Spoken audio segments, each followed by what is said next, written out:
the letter. My sister Maddie joined Stillwater 2 years, 4 months, and 11 days before the night I finally went to get her back. I know the exact count because I started keeping it the day she left, the way you count something you've decided you're going to reverse, and every day I didn't act on that count felt, by the end, like its own kind of failure.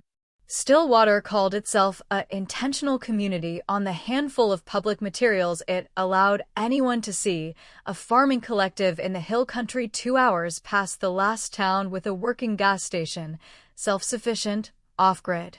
Led by a man everyone there called Father Elias, though nobody, as far as I could ever confirm, knew his legal name or where he'd come from before he founded the place sometime in the early 2000s.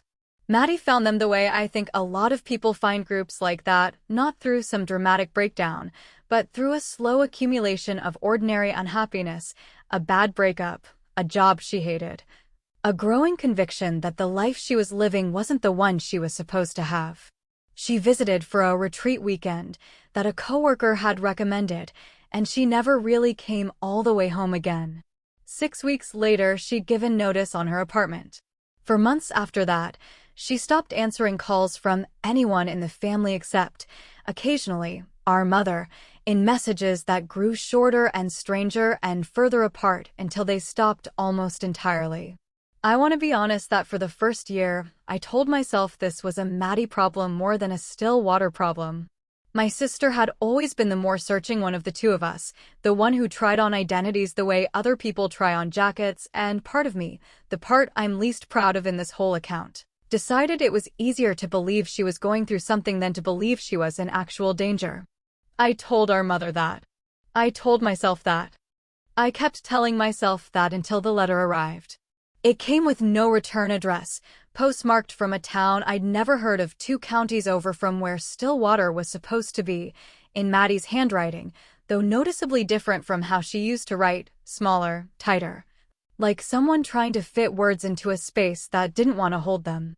Most of it was mundane, almost aggressively so, updates about the harvest, about a new well they'd dug, phrases that felt lifted wholesale from whatever internal vocabulary Stillwater had built for itself.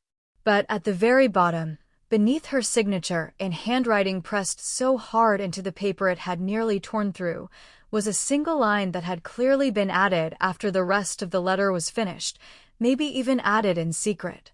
The reckoning is at the equinox this year. Please. If you're ever going to come before then. I didn't know what the reckoning was. I know now. I wish, some days, that I still didn't. Part 2. Seeker Status. Stillwater did not advertise a way-in for outsiders, but it did, I found this after weeks of quiet research, forum posts from a handful of former members scattered across the internet under usernames rather than real names.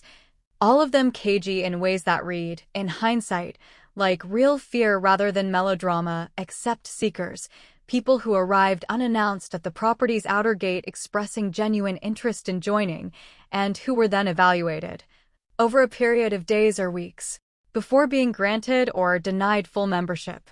Several of the former member posts warned, obliquely, never to actually go looking for someone already inside. One post, from a username that had gone silent 4 years earlier, said only, "If someone you love is in there, the worst thing you can do is let them see you show up as a stranger asking questions." It puts both of you inside the same clock. I understood the shape of that warning without fully understanding its meaning until it was already too late to use the knowledge.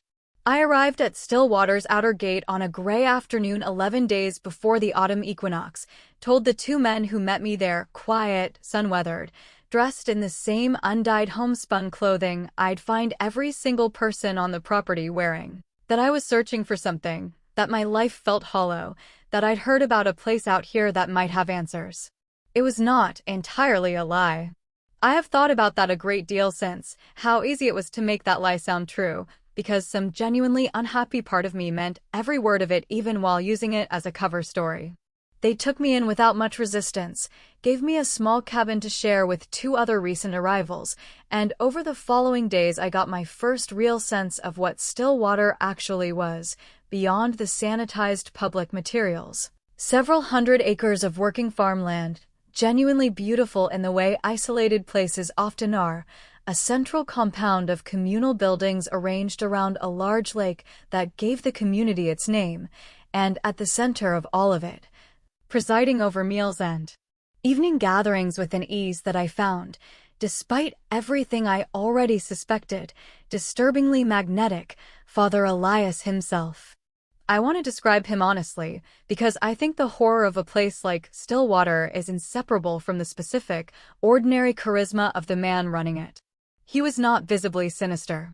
He was maybe 60, soft-spoken, quick to laugh, the kind of person who remembered your name after hearing it once and asked follow-up questions that made you feel, for the first time in longer than you could remember, genuinely listened to.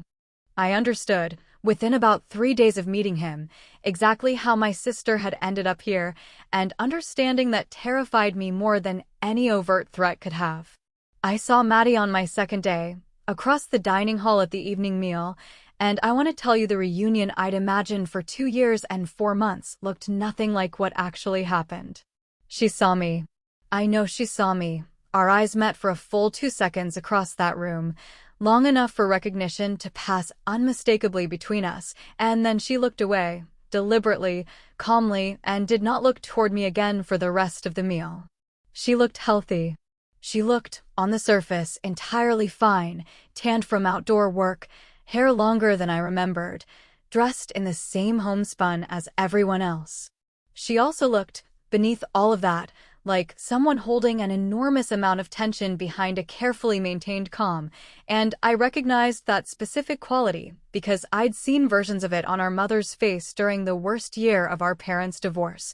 Back when we were kids, the look of someone performing normalcy because the alternative was unthinkable. We didn't speak that first day. Seekers, I learned quickly, were kept deliberately separate from full members during the initial evaluation period, ostensibly to allow for unbiased reflection, which I came to understand, over the following days, was really about controlling exactly how much information passed between the two groups and exactly when. Part 3. The Ledger. I found what I was actually looking for on my 5th day, in the community's records building, a converted barn that housed, among other things, the group's administrative archive, ostensibly open to any member for transparency, though in practice almost never visited, which was exactly why it took me most of a stolen afternoon, while everyone else was occupied with harvest work, to find what I needed without being noticed. Stillwater kept meticulous records. That was, in some ways, the most disturbing single fact I uncovered that entire week, not that something monstrous might be happening here, but that whatever was happening had clearly been happening long enough, and regularly enough, that someone had felt the need to formalize it into an actual filing system. There was a bound ledger, decades old based on the earliest entries, titled simply The Reckoning Records, going back to a founding date that predated Father Elias's public founding story of Stillwater by almost 40 years, which told me immediately that whatever Elias had built here, he had not built it from nothing. He had inherited it, or resurrected it, from something considerably older. The ledger recorded, in the same clinical, unemotional handwriting across multiple different hands over multiple decades, a name, a date, and a single Latin phrase repeated with only minor variation across nearly 100 entries. Dilectio data, salus recepta. Love given, salvation received. Beneath each entry, in smaller writing, a brief note about that year's harvest, that year's rainfall, that year's freedom from the sicknesses and failures that plagued neighboring farms, always phrased as though the two things, the name given and the prosperity received, were plainly, obviously connected, the way you'd note the weather next to a crop yield.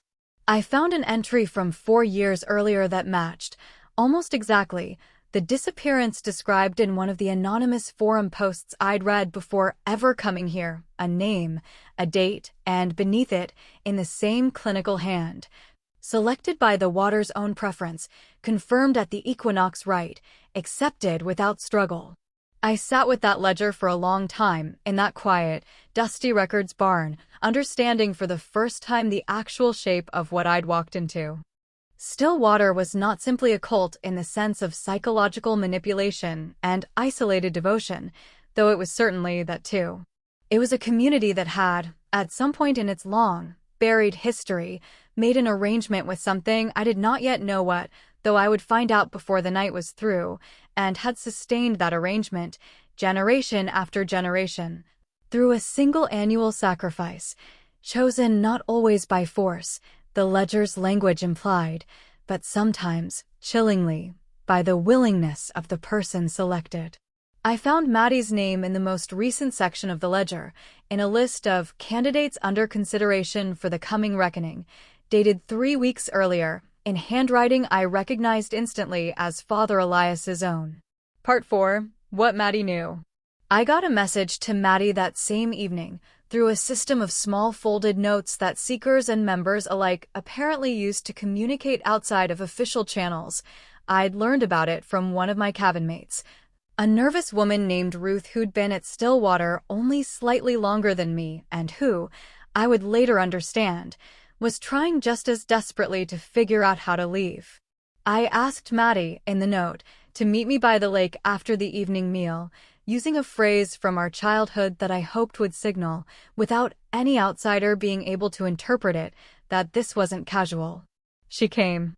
I want to describe that meeting carefully, because it's the emotional center of everything that happened afterward, and because I think it's the part of this account that matters most, more than any of the horror that came later. She looked exhausted in a way she hadn't allowed herself to look across the dining hall 2 days earlier, the careful calm gone, replaced by something rawer, more frightened, more like the sister I actually remembered. "You shouldn't be here," she said, before I'd even fully sat down beside her at the lake's edge. "You need to leave. Tonight, if you can. Tell them you've decided the community isn't right for you. They let seekers go if you frame it that way. They won't let you go if they think you know what you actually know." "I found the ledger," I said. "I found your name in it." She flinched, physically, like I'd struck her, and for a long moment she didn't say anything at all, just stared out at that dark, still lake that gave the whole community its name. "It's not what you think," she finally said, and I want to be honest that even hearing that sentence, even knowing everything I already knew, some part of me wanted desperately to believe her. The same part of me that had spent 2 years telling myself this was just a Maddie problem rather than something worse. The water gives so much to this place. You've seen it, the harvest, the health. Nobody here has been sick in years. Not really sick, not the way people get sick everywhere else. It asks for so little in return, comparatively. One name, once a year, and it's not cruel about it, not the way you're imagining. Whoever it chooses goes into the water at the equinox rite, and it's peaceful. It's meant to be peaceful, an offering, not a punishment. "Maddie, your name is on a list." "I know," she said, and her voice broke, finally, all the careful composure she'd been holding since I arrived. "I've known for 3 weeks. I don't know if it's really me at once, or if Elias just decided it should be me, because I've been asking too many questions lately, because I stopped believing quite as easily as I used to. I don't know which version is true. I don't think it matters which version is true. Either way, in 9 days, I'm supposed to walk into that lake, and everyone here is going to stand on the shore and tell me it's the most meaningful thing I'll ever do, and some part of me, God help me, some part of me still isn't completely sure they're wrong." I understood, sitting there, that the letter she'd sent me, the desperate lines scrawled beneath an otherwise ordinary update, had been the last uncaptured piece of the sister I remembered, reaching out through whatever still water had slowly built inside her over 2 years, and that if I left it any longer, that piece might not survive long enough to reach for anything at all. "I'm getting you out," I told her. "Tonight, if I have to. I'm not waiting 9 days to find out which version of this is true." She grabbed my arm, hard, panic flooding back into her face. "You don't understand. If you try to take me and it fails, if the community catches us, the equinox rite doesn't just disappear because I'm not there for it. It happens regardless. It just chooses someone else instead. And whoever that someone else turns out to be, in the chaos of us trying to run, is going to be a decision made in about 30 seconds by 200 frightened, Devoted people who need somebody to walk into that water so the rest of them can keep believing the harvest holds. Do you understand what I'm telling you? Leaving isn't the dangerous part. Being caught leaving is. I told her I understood. I did not, in fact, fully understand. Not yet, not until several hours later, when the community's actual response to our attempt made her warning devastatingly, immediately literal. Part 5. The Night We Ran. We didn't wait 9 days. Maddie's fear that the right would simply claim someone else in our absence turned out, that same night, to be the least of our problems, because Father Elias, it turned out, had already suspected me for longer than I'd realized. Ruth, my nervous cabin mate, later told me, in the chaos of everything that followed, that seekers who asked too many questions about the records barn had a way of being quietly, carefully watched, and that word of my afternoon there had reached Elias hours before I ever sat down with Maddie by the lake. We made it as far as the outer gate, a little after midnight, moving fast and quiet through farmland I'd only seen in daylight, and we might have made it clean if Ruth, desperate for her own escape and terrified of being left behind once she realized what we were attempting, hadn't followed us and, in her fear, made enough noise crossing an equipment shed's gravel yard to bring 2 of the community's night watch down on all 3 of us at once. What followed was, without question, the most physically and emotionally violent hour of my entire life, and I'm going to describe it as clearly as I can, because I think softening it would dishonor what it actually cost. The 2 watchmen were not gentle. One of them had Ruth by the arm within seconds, and when Maddie tried to pull her free, the second man struck Maddie hard enough across the face to knock her to the ground, and something in me, some version of myself I'd genuinely never met before that moment, took over entirely. I've never been in a real fight in my life before that night. I hit that second man with a fence post I grabbed without any conscious decision to grab it, hard enough that he went down and didn't immediately get back up, and in the chaos that followed, Ruth broke free of the first man's grip, and the 4 of us, Maddie, Ruth, myself, and the second watchman now shouting an alarm that I could already hear being taken up by distant voices across the compound, scattered toward the tree line beyond the outer gate. We didn't make the road. I want to be honest about that, because I think the honest version of this story matters more than a cleaner one where we simply escaped and none of what followed ever happened. We made it perhaps half a mile into the surrounding forest before a larger group, 8, maybe 10 members, moving with the specific, coordinated urgency of people who had clearly drilled for exactly this scenario, caught up to us in a clearing lit only by the lanterns they carried, and Father Elias himself stood at the center of that group, no longer soft-spoken, no longer magnetic in the way he'd been across a dinner table, but cold and certain, and utterly without the warmth I'd spent 5 days being disarmed by. You've broken something tonight that took considerably more than 100 years to build, he said, looking directly at me. I want you to understand that whatever happens in the next hour is not cruelty. It is correction. The water does not forgive an interrupted offering easily, and it does not particularly care which of you satisfies it, only that someone does, before the equinox passes. There's still 9 days, Maddie said, her voice shaking but holding. There were 9 days, Elias said. You spent them tonight, the moment the 3 of you ran. The water has been watching this clearing since the alarm was raised. I can feel it. I suspect, if any of you are honest with yourselves, you can feel it too.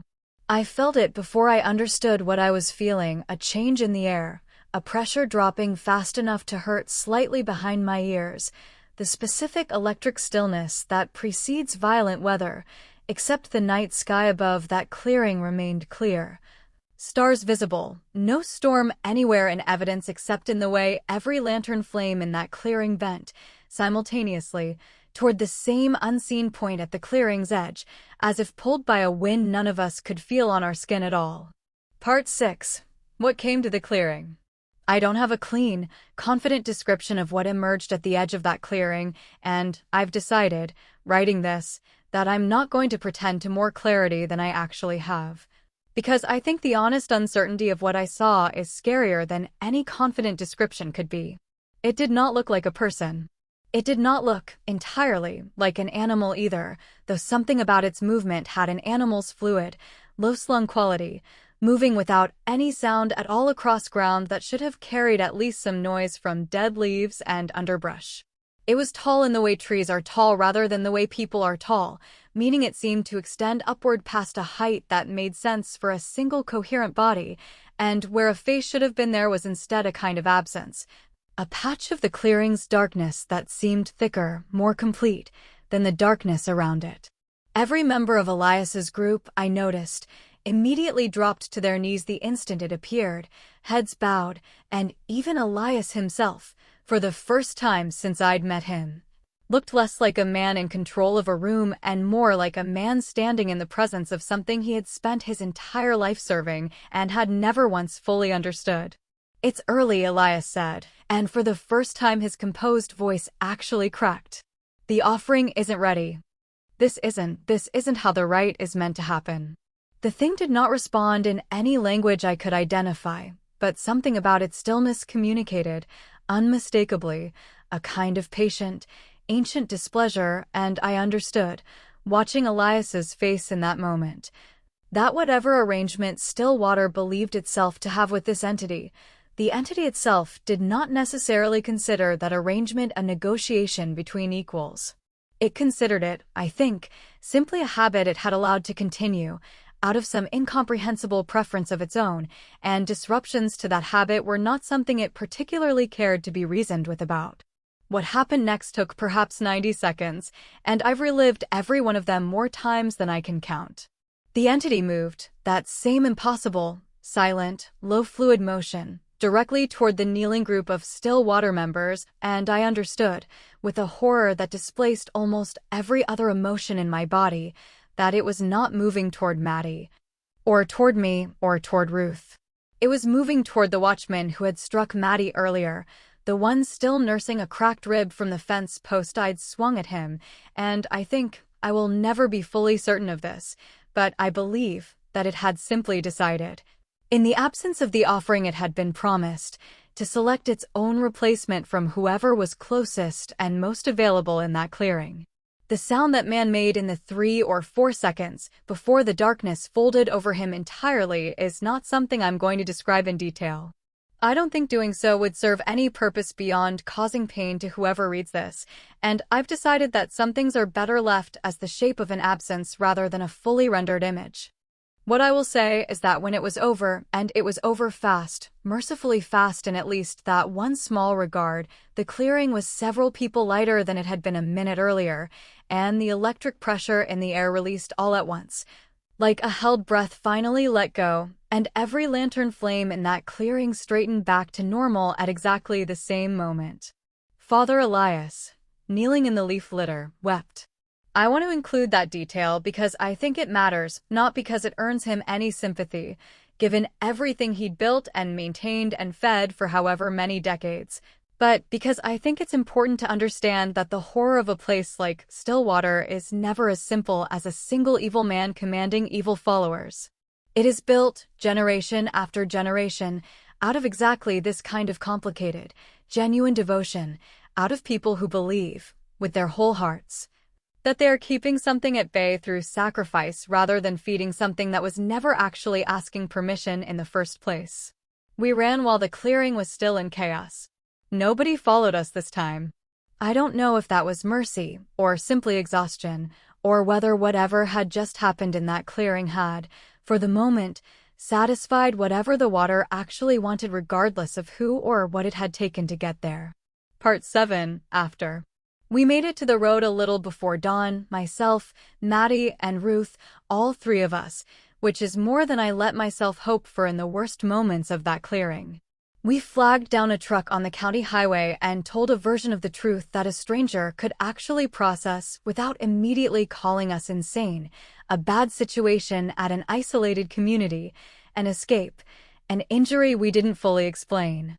We did not, any of us, tell the full story to the county sheriff's department that eventually got involved, not because we didn't want to, but because the first officer who took our initial statement made his skepticism plain enough. Within the first 10 minutes, that all three of us understood instantly there was no version of the true account that would result in anything except being quietly dismissed, or worse, disbelieved in ways that might have sent us back toward that property rather than away from it. An official welfare check was eventually conducted on Stillwater, weeks later, prompted by our report of an assault and an unaccounted-for missing member, and it found the community largely as it had presumably always appeared to any brief official visit, a farming collective, self-sufficient, its members calm and cooperative and entirely unwilling to corroborate any account of violence, sacrifice, or a missing man whose name, when investigators asked after him, every single member of the community claimed, in eerie unison, they did not recognize at all. Maddie has been living with me for the 5 months since. She's better, in the ways that matter most, though there are nights she wakes from dreams she won't describe to me, and there are still moments, a particular quality of stillness in a lake we drove past on a trip to visit our mother. A certain quality of lantern light at an outdoor dinner with friends, where I watch something pass behind her eyes that I recognize now and that I don't think either of us will ever be fully free of. I think about that clearing more than I'd like to admit. I think about the specific look on Father Elias's face in the moment before the darkness came for that watchman, not triumph, not even relief, but a kind of naked, ancient fear. The fear of a man who had spent his entire adult life believing he understood the terms of an arrangement that had never actually been his to negotiate in the first place. I think about the ledger, decades of names, decades of love given, salvation received, a phrase that made an unspeakable transaction sound almost tender, almost mutual, when the truth, as far as I can tell, was never mutual at all. It was simply a habit an old, patient, hungry thing had allowed a small community of frightened, devoted people to believe they had some say in. I don't know if Stillwater still stands. I don't know if it's found a new name, a new father or mother to lead it. A new ledger started fresh with the same Latin phrase at the top of every entry. I know that things like it exist in more places than any of us want to believe, small isolated communities built quietly around an arrangement none of the people inside actually chose for themselves, sustained year after year by exactly the kind of ordinary, understandable unhappiness that first drew my sister 2 hours down a county road to a retreat weekend she was told would finally make her feel like she belonged somewhere. If someone you love starts sending you letters that don't sound like them anymore, phrases that feel borrowed rather than lived, don't wait 2 years and 4 months the way I did. Don't let yourself believe it's just a phase, just a searching season, just something they'll eventually grow out of on their own. Some places are counting on exactly that belief to buy them enough time to finish what they started. Go get them sooner than I did. I got lucky. I don't think everyone does.